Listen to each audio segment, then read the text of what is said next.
मरहबा collection mall, readymade कपड़ों का भरपूर खजाना। Jeans pant, T shirt, cargo pant, night pant, बच्चे और बच्चियों के लिए अच्छे खूबसूरत और उम्दा ड्रेस। पता याद रखें, जमुर हाई स्कूल मेन रोड, जैतून हजीन मस्जिद। रब्बानी दादा को 2 साल पहले की तरह गुलशन इब्राहिम, गुलशेर नगर डिपो और ब्रिज के नीचे तक इलाकों में पुलिस ने रोड शो करवाया। साथ में शेख वसीम, शेख शब्बीर उर्फ बीरे, नईम अख्तर उर्फ नईम टिक्का का हुआ रोड शो। पवारवाड़ी पुलिस स्टेशन के इस रिपोर्ट के मुताबिक फिरियादी जाकिर शेख ने अपने भाई शेख अनीस, शेख रशीद उर्फ अनीस मटकी पर जानलेवा हमले पर शिकायत दर्ज करवाई थी कि 2 रोज़ कबल रब्बानी दादा नामी शख्स से तनाज़ा हुआ और मामला रफ़ा दफ़ा हो गया।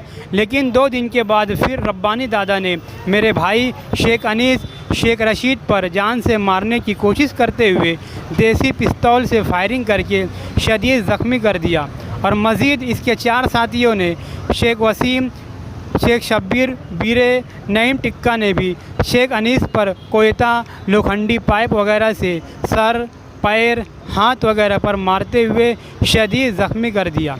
गुज़िस्ता दिनों पुलिस ने इसे गिरफ़्तार किया और कोर्ट में पेश किया गया, जहां 5 दिनों की पुलिस कस्टडी रिमांड मिली। अलबत्ता आज जुमा 1 अगस्त को रात 8 बजे पवारवाड़ी पुलिस स्टेशन की टीम ने रब्बानी दादा का रोड शो करवाया, जिस गुलशन इब्राहिम में इसने फायरिंग की थी और जिन एतराफ़ के इलाके में दहशत फैला रखी थी।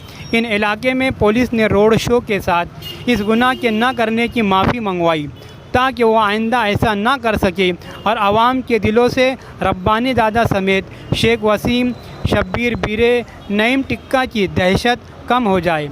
ऐसे समाज दुश्मन अनासिर से बड़ा आज भी कानून के हाथ और कानून के रखवाले हैं, इस बात का भी बरमला इजहार किया गया।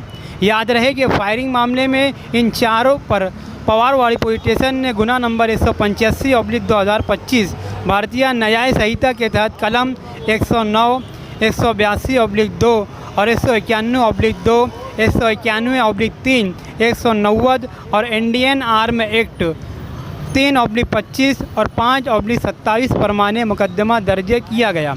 हाफ मर्डर और गैर कानूनी तौर पर बिना इजाज़त, लाइसेंस वगैरह की पिस्तौल के गुनाह पर चार्जेस लगाए गए हैं।